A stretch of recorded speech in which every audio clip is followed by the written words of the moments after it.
My name is Yuki from the Pixelhue, and I'm going to introduce our product U5 Pro here.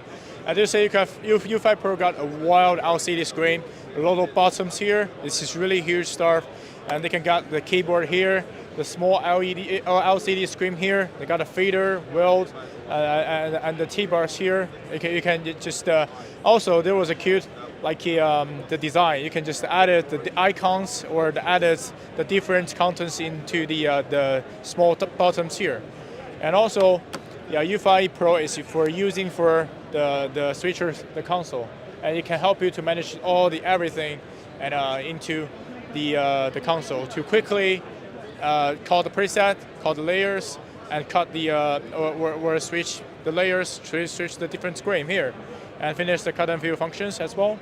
And it can separate from the middle. This side will be the media servers, and this side will be the switchers. Yeah, to help you make the show events reliable and simple. Yeah.